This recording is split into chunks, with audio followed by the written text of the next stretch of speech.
First day of pads here at Raiders training camp. We got to see a little bit of action, a little bit of physical play out on the field. Adam Hill, Vinny Bonsignore, your Vegas Nation reporters for the Las Vegas Review-Journal. And Vinny, it's not football until you see the pads, so we saw some football today. We saw a lot of football today. Today's world of the NFL, there's no real tackling to the ground, so just put that out of your head. But there was physicality today. Offensive linemen, defensive linemen getting after it.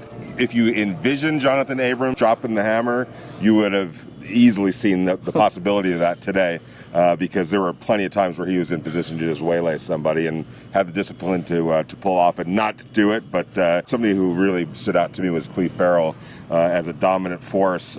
Just his physical presence that he brought to practice today, especially in run defense. He blew up a couple of run plays where he was just getting off the line of scrimmage with an attitude and with a force, and a couple of times where he made the stops in run stops in the backfield. So that's a good sign for the Raiders. Yeah, no question. You saw a little bit of that defensively, and that's really where you see the physical play on the lines, because You're not hitting receivers, you're not hitting running backs, but you are seeing guys hit each other a little bit down in the trenches. I thought offensively, continue to be rookies, wide receivers standing out to me. Bryan Edwards just looks unbelievable. I think they may have a steal in him as a guy who was maybe a first-round talent, didn't get to go through the draft process. He looks great. Yep. Henry Ruggs had some struggles early on in camp. The first couple of days we were out here, he's been really good the last couple of days, though. So I think that's kind of standing out a little bit on the offensive side to me. And what I think with Ruggs, what I saw early in practices was I think Derek Carr needed to get used to that speed. They hooked up a couple of times on some really nice long throws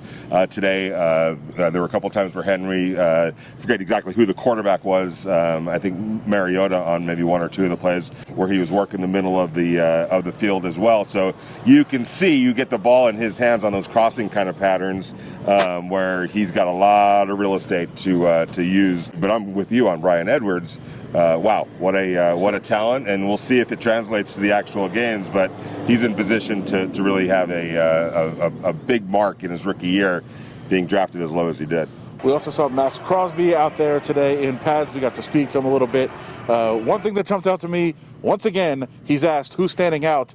Javin White. Every single time, no matter who you ask, Javin White is the guy standing out. He said that. What he didn't want to talk about was why he was out for a few days. He was asked about the coronavirus situation, how he's feeling. Kind of let it be clear he didn't really want to talk about that today. Yeah, and we're going to have to take these on a case-by-case basis. There are some guys who are going to explain if they had symptoms, what it was like, and all that. Maxx Crosby seems to be a little more just all about business. I don't want to get into it, and we have to respect that. But you're right. This is the second straight week now, where somebody has come out and said something about Javin White, almost unsolicited too. Yeah. Obviously, that just bodes well for him in terms of making this roster, and who knows, maybe even carving out an early role for himself. Well, there were some questions Maxx Crosby was willing to answer, so let's hear a little bit from him. Coach Marinelli, the thing I love about him is that he keeps it real and he pushes me every day. That's one thing I want. I don't want to be, just because I had one good year, I don't want a coach to, tap me on the and, be nice and overdo everything. And, yeah, good job, Max. I don't want that. That's not me. That's not my personality. So, I love the way he coaches. I can't wait, for the season to get here, because he's getting us better every single day. He's pushing us, to new limits. So there you have it. First day in pads, Jon Gruden's birthday. Didn't hear a whole lot of celebration necessarily. Maxx Crosby said he texted him. There was a little bit of a medley out on the field. There was a birthday medley, yes, 50 Cent. Yeah. It's your birthday, obviously. And we were actually kind of laughing at the song being played, but they were like, oh, yeah, that's right. It's Jon Gruden's birthday. What a better way to celebrate it than watching your team finally in football practices. And I'll tell you what, 13 more of these, that's it.